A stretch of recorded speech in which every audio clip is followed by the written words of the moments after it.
दिल्ली एक ऐसा शहर जो अपनी समृद्धि, संस्कृति, ऐतिहासिक धरोहर और विविधता के लिए जाना जाता है, आज दुनिया के सबसे प्रदूषित शहरों में शुमार हो चुका है।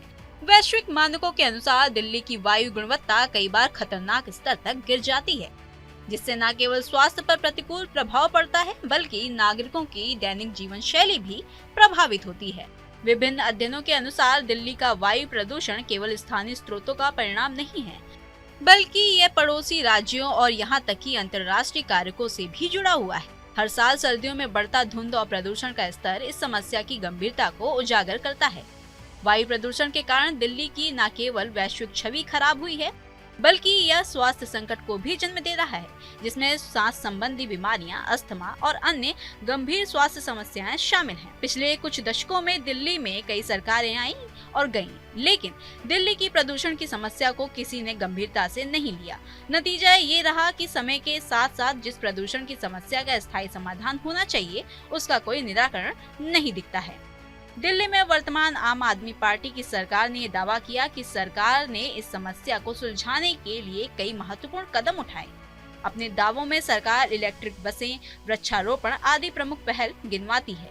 इस वर्ष दिल्ली में प्रदूषण की दस्तक से पहले सरकार द्वारा विशेष विंटर एक्शन प्लान तैयार किया गया है। इसे प्रभावी ढंग से लागू करने को दिल्ली सरकार ने 21 सूत्रीय कार्य योजना तैयार की गई है, जिसका उद्देश्य वायु गुणवत्ता में सुधार करना है। सरकार का दावा है कि पिछले साल दिल्ली सरकार के विंटर एक्शन प्लान के कारण राजधानी में प्रदूषण के स्तर को 34.6% तक कम करने में मदद की गई थी।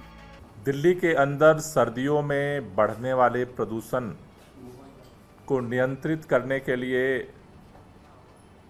दिल्ली सरकार ने 21 सूत्रीय विंटर एक्शन प्लान घोषित किया है, जिसमें दिल्ली में जो प्रदूषण बढ़ता है, मुख्य तौर पर उसमें 3 मेजर फैक्टर हैं।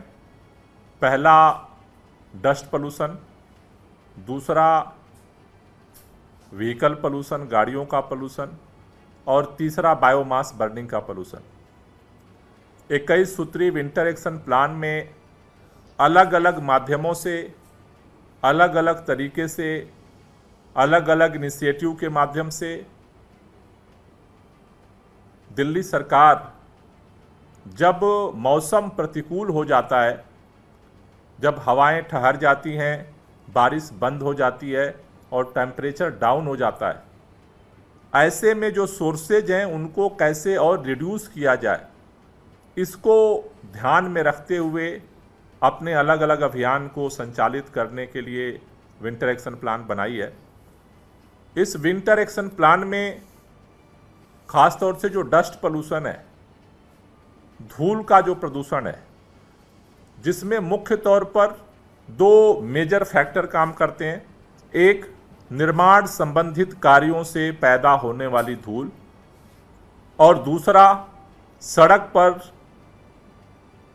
गाड़ियों के संचालन से जो धूल के कण होते हैं वो और छोटे पार्टिकल में परिवर्तित हो जाते हैं, जो हमारे सांसों को प्रभावित करते हैं। 21 सूत्रीय विंटर एक्शन प्लान में डस्ट पोल्यूशन को कंट्रोल करने के लिए सरकार ने जो प्लान बनाया, उस प्लान के तहत आगामी 7 अक्टूबर से 7 नवंबर तक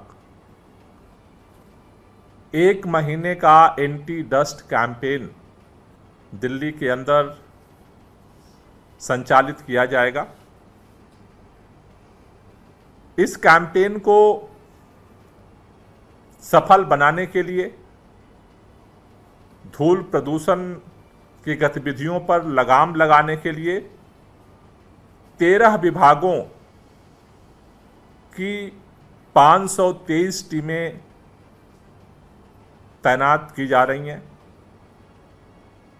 जो 24 घंटे दिल्ली के अंदर जो भी कंस्ट्रक्शन एक्टिविटीज़ हैं, वो अगर नॉर्म को फॉलो नहीं करती हैं,